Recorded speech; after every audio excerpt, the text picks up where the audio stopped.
Sir నా పేరు షాబాజ్. నాది ఉరవకొండ సార్. నాది వచ్చేసి 2014లో మ్యారేజ్ అయింది సార్.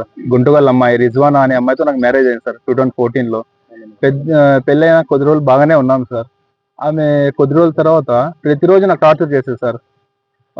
నీ ఇంటి నుంచి నువ్వు ప్రాపర్టీ తీసుకొని నువ్వు సైడ్ వచ్చేయాలా, నువ్వు మీ ఇంట్లో ఉండకూడదు, మీ అమ్మ నాన్న దగ్గర ఉండకూడదు, నువ్వు సైడే ఉండాలా, నీకు ఏమైతే ప్రాపర్టీ వచ్చిందో అదంతా నువ్వు తీసుకుని రావాలని చెప్పి ప్రతిరోజు టార్చర్ చేసేది సార్. దీనివల్ల మేము పెద్దల సమక్షంలో చెప్పినా కూడా, పెద్దలు ఎన్నో సార్లు చెప్పినారు సార్ తనకు, ఇలా నువ్వు చేయకూడదమ్మా, ఏదన్నా కూడా మంచిగా చేసుకోవాలని చెప్పినా కూడా తను వినకుండా సర్లే అని చెప్పి, పెద్ద మనుషులు సర్లే అని చెప్పి తిరిగి మరీ నాకు సేమ్ టార్చర్ చేసేది సార్ అమ్మాయి.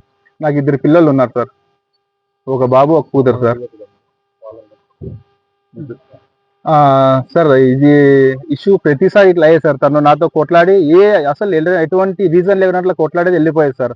ఇంటికి వెళ్ళిపోయి కూర్చొని అక్కడ నుంచి నేను ఫోన్లు చేస్తే, అక్కడ నుంచి వచ్చేసి నేను ఫోన్ చేసి ఇంటికి రామని కాపురం చేసుకొని మంచిగా ఉందారా అని చెప్పి నేను చెప్పినా కూడా తను వినకుండా, నాకు నువ్వు ప్రాపర్టీనే చేసి ఇలా ప్రాపర్టీ చేసి నువ్వు సపరేట్ పెడితేనే నేను వస్తా, లేదంటే నేను రానని చెప్పి ఇలానే చేసేది సార్. ఇప్పుడు తను 2018లో వెళ్ళిపోయింది సార్. మా ఇంటి నుంచి వెళ్ళిపోయి తన ఇంట్లో ఉంది, ఎక్కడ గుంటకల్లో ఉంది. గుంటకల్లో ఉండు తను 2020లో నా పైన కేసెస్ పెట్టింది సార్. ఆ 2018 నుంచి 20 లోపల చాలా పంచాయతీ అయినాయి సార్. 4-5 టైమ్స్ మేము పిలుచుకురావడానికి కాంప్రమైజ్కి వెళ్ళాం సార్. అయినా తను వాళ్ళు అక్కడ కూడా ప్రాపర్టీ కావాలా, ప్రాపర్టీ ఇస్తేనే మేము వస్తాం, లేదా మేము రామని చెప్పి డిమాండ్ చేశారు సార్. ప్రాపర్టీ ఇవ్వని పక్షంలో ఖచ్చితంగా నీ పైన కేసులు పెడతాం, 498A ఇలాంటి కేసులు అన్నీ పెడతాము, ఇంకా చాలా కేసులు పెడతామని చెప్పి బెదిరించి నాతో ఆస్తి గురించి మాట్లాడారు సార్. నేను ఎందుకు ఇవ్వాలా, దేనికోసం మేము మంచిగా ఉందాం రా అని చెప్పినందుకు, లేదు ఇప్పుడు నీ పైన ఖచ్చితంగా కేసులు పెడతాం చూడని చెప్పి 2018లో వెళ్ళిపోయి 2020లో నా పైన కేసులు పెట్టింది సార్. నా పైన, నా ఫ్యామిలీ వాళ్ళ పైన. 2020లో గుంటగల్లో పెట్టిన కేసులు కాక మరి మాకు తిప్పించాలని చెప్పి, హరాస్మెంట్ చేయాలని చెప్పి హాస్పిటల్లో కూడా కేసులు వేసింది సార్. MCDV యాక్ట్ అని చెప్పి అక్కడ కూడా కేసులు వేసి అక్కడ కూడా తిరుగుతున్నాం సార్. అయితే అమ్మాయి ఏం చేసిందంటే, అబ్బాయిని తీసుకొని వెళ్ళిపోయి, నా కొడుకు కూతురున్నారు సార్, అబ్బాయిని తీసుకెళ్లి అమ్మాయిని నాతోనే వదిలేసింది సార్. అమ్మాయి ఇష్టం లేదని చెప్పి అమ్మాయి నాతోనే వదిలేసింది. అమ్మాయి నేనే పెంచుకున్నాను సార్. నాతో పాప ఉందని చెప్పి నేను తనకు చాలా సార్లు చెప్పాను సార్, రా పాప ఉంది, పిల్లల భవిష్యత్తు చెడిపోతుందని చెప్పినా కూడా వినకుండా తను, లేదు నాకు నువ్వు ప్రాపర్టీ ఇస్తేనే వస్తా, లేదా నీ ఇంకా అంటూ చూస్తానని చెప్పి తను కేసులే కంటిన్యూ చేసింది సార్. ఇప్పుడు హాస్పిటల్లో ఏమైందంటే మెయింటెనెన్స్ ఇష్యూ అయింది సార్. మెయింటెనెన్స్ గ్రాండ్ అయింది, నేను కడుతూనే ఉంటాను సార్ ఇంట్రీమ్ మెయింటెనెన్స్.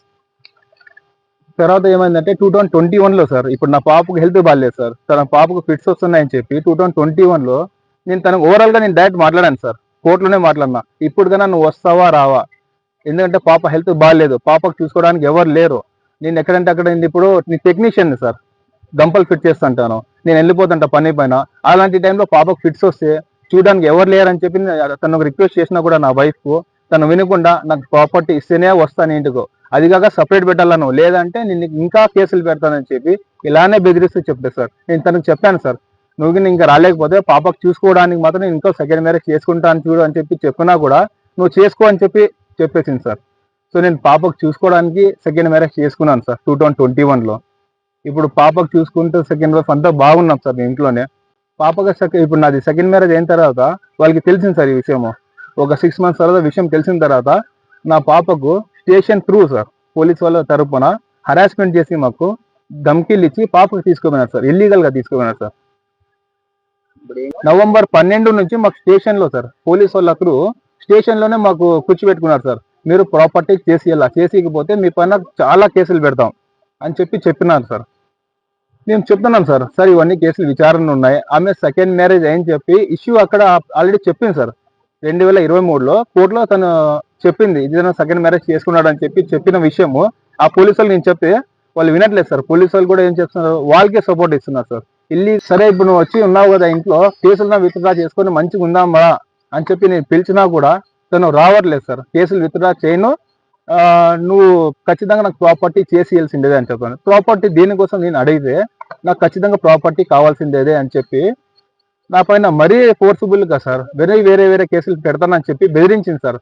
నేను ప్రాపర్టీ అయితే నేను చెయ్యను అని చెప్పినందుకు, మంచిగా మనం బతుకుందాం రా, ప్రాపర్టీ ఇంకెందుకు, ఇప్పుడు ఫ్యూచర్ అంతా మనకే కదా, మనకి ఏమైతే ఉందో మన పిల్లలకి వస్తుంది, ఏదైనా కానీ మనం చేద్దామని చెప్పి నేను చెప్పినా కూడా వినకుండా ఇప్పుడన్నా చేసేలాను ప్రాపర్టీ అని చెప్పి ప్రాపర్టీ కోసం తను డిమాండ్ చేసింది సార్. నేను ఆ అల్లాబకాష్ అనే అతన్ని పిలుచుకొని అల్లాబకాష్, మళ్ళీ అల్లాబకాష్ భార్య, తర్వాత వాళ్ళ ఇద్దరు పిల్లోళ్ళు ఇల్ఫాజ్, అష్వాక్, కానీ మళ్ళీ రిజ్వానా నా వైఫ్ సార్, రిజ్వానా తమ్ముడు ఇంతియాజ్, వాళ్ళమ్మ షమీము, వాళ్ళందరూ ఫోర్స్ఫుల్గా వచ్చి మా కిందింట్లోనే ఉన్నారు సార్. ఇప్పుడు మా పైన తప్పుడు కేసులు పెడుతున్నారు సార్. ఏమన్నా కానీ మీరే మాకు సంరక్షణ కలిసిందని చెప్పి చెప్తున్నాం సార్. మేము ఇప్పుడు ఎస్పీ సార్ ఏం చెప్తున్నారంటే డిఎస్పీతో వెళ్ళి మీరు కలిసండి, అక్కడ విచారణ చేశారని చెప్పి చెప్తున్నారు.